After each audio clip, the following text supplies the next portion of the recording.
بۆچی ڕێگە بە بکوژی مامۆستا مەلاهوشیار دەدرێ بخوێنێ بەڵام ڕێگە بە خوێندنی سزادراوانی بادینان نادرێ و سەردانیکردنیشیان قەدەغەیە. یەکگرتووی ئیسلامی کوردستان دەڵێت خەڵاتکردنی بکوژی شەهید دکتۆر هۆشیار ئاسانکاریە بۆ تەشەنەکردنی تاوان و لە یاسا دەرچوون لە جیاتی ئەوەی بکوژ لە سێدارە بدەن بەڵام خەڵاتی دەکەن و لە ڕاگەیاندن شانازی پێوە دەکەن. وەزارەتی کاروباری کۆمەڵایەتیش لا ڕوونکردنەوەیەکدا دەڵێت بەخشینی بڕوانامە بە بکوژی مامۆستا هۆشیار پاڵپشتی معنەویە بۆ هەموو سزادراوان. ئێستا گلەی یەکە ئەوەیە بۆچی ڕێگە بە بکوژی مامۆستا مەلاهۆشیار دەدرێ بخوێنێ بەڵام بۆچی ڕێگە بە سزادراوانی بادینان نادرێ بخوێنن.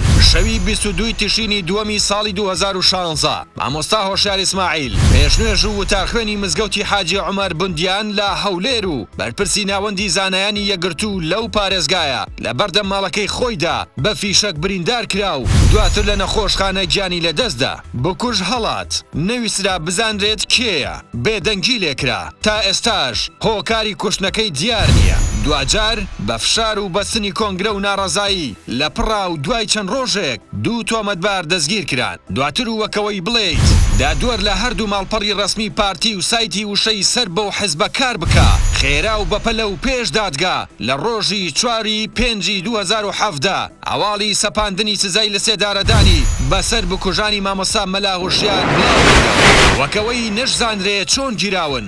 یەکێکیان دەڵێ ئاسایش گرتوویەتی ئەوی تریان دەڵێ پۆلیس گرتوویەتی. ئەمەش قەینا تازە پارتی ئاوایە هیچ ناکرێ. گلەی و پرسیارەکە ئەوەیە بۆچی دەستگا ئەمنیەکانی پارتی ڕێگری لە خوێندنی زیندانیانی بادینان دەکەن بەڵام ڕێگە بە بکوژێک دەدەن.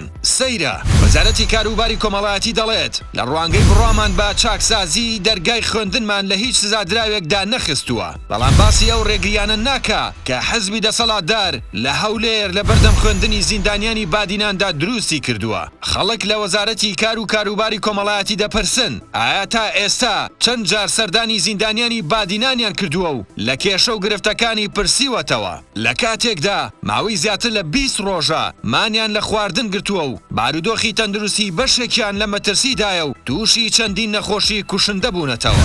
لەگەڵەوەشدا بە پێی مادەی 331 لە یاسای سزادان زیندانیانی بادینان مافی ئازادبوونیان هەیە بە مەرج بەڵام ڕێگری لە ئازادبوونیان دەکرێ و بە ڕێزانی وەزارەتیش بێ هەڵوێستن. تکایە تێمان بگەێنن کەسێکەیە ئەم بەزم و بالۆرەمان تێبگەێنێت؟